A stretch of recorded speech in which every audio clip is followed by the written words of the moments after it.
हाँ भारती जी, इस बार तो आपने 3 मार्कर बहुत ही शानदार लिखे हैं, बहुत बहुत अच्छे लिखे हैं। देखो लगातार बढ़िया 3-3 नंबर मिले। अब ये देखो 6th वाला क्वेश्चन जो था मृदा संरक्षण, इसमें क्या कमी रही वो देख लेते हैं। मृदा संरक्षण से तात्पर्य देखो पहले डेफिनेशन दे दी बढ़िया, सेकंड में विधियाँ दे दी और थर्ड लाइन में आप इससे संबंधित कोई योजना डाल दे। मृदा संरक्षण से संबंधित किसी योजना का नाम डालते हैं तो 3 पॉइंट हमारे अलग अलग अच्छे हो जाएंगे।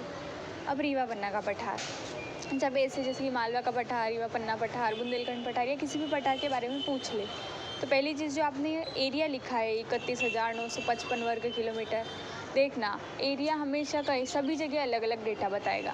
कहीं पर 55 बताएगा, कहीं पर 65 बताएगा पीछे, तो थोड़ा सा कॉन्फ्लिक्ट रहता है, इसलिए हमें कॉन्फ्लिक्ट वाला डाटा नहीं यूज़ करना है। अब जैसे कि आपने 10.36 लिखा वो सही है, वो बढ़िया वो लिखो, क्योंकि वो कॉन्फ्लिक्टेबल डाटा नहीं है।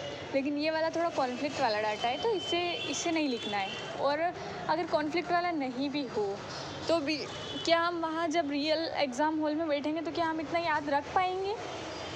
अब हर एरिया का मतलब जो भी मालवा का पठार, बुंदेलखंड पठार, जितने भी पठार है 7 क्षेत्र, क्या सभी का ऐसा डाटा आप याद रख लेंगे? क्या नहीं रख पाएंगे हम लोग। और रख सकते हो तो बहुत ही अच्छी बात है ना। हाँ, तो इसमें आपका बेसिक फॉर्मेट होना चाहिए। पहली स्थिति आपने स्थिति है तो लिखो मत, स्थिति तो आपने मैप में बता ही दी है तो फिर स्थिति लिखने की ज़रूरत ही नहीं है। फिर दूसरा पॉइंट आप लिख दो कि यहाँ की मिट्टी कैसी है। तीसरा लिख दो यहाँ कौन सी नदियाँ बहती हैं। चौथा पॉइंट आप लिख दो कि यहाँ पर फसलें, उपयुक्त फसलें लिख दो। या फिर कोई पर्यटन स्थल है यहाँ का फेमस, तो पर्यटन स्थल लिख दो। बहुत सारे पॉइंट है। जलवायु हो तो जलवायु लिख दो आप।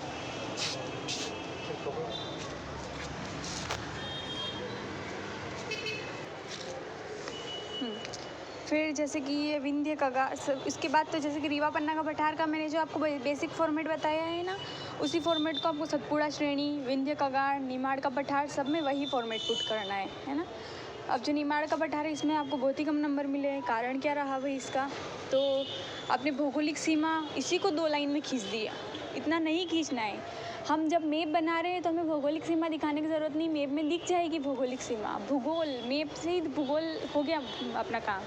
इसके बाद आप बाकी पॉइंट लिख दें और फिर भी आपका मन नहीं मान रहा है भौगोलिक सीमा, तो 1 लाइन में ही बताएं उसको, ताकि 2 लाइनों में हम कुछ अलग अलग पॉइंट डाल सकें। नदियाँ, नदियाँ, पर्यटन स्थल, मिट्टी, फसलें, खूब सारे पॉइंट है, कोई भी 2-3 पॉइंट डाल दो।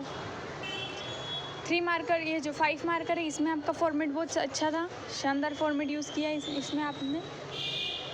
फिर ये वाला जो तीसरा प्रश्न है, मध्य प्रदेश में जलवायु पर टिप्पणी, आंसर बहुत अच्छा लिखा, फॉर्मेट भी बहुत अच्छा यूज़ किया, पर मैप की कमी रह गई। मैप बना के और बीच में कर्क रेखा दिखा दो कि कर्क रेखा ऐसे के कारण ही तो हमारा जो हमारा जलवायु है वो मानसूनी जलवायु है। कर्क रेखा दिखा के लिख दो मानसूनी जलवायु। फिर ये वाला भी बहुत अच्छा लिखा आपने, बाकी आंसर बढ़िया लिखे हैं। बस ये कॉन्फ्लिक्ट वाला डेटा जो है ना, ये वाला यूज़ नहीं करना है। बाकी फॉर्मेटिंग अच्छी थी 5 मार्क में।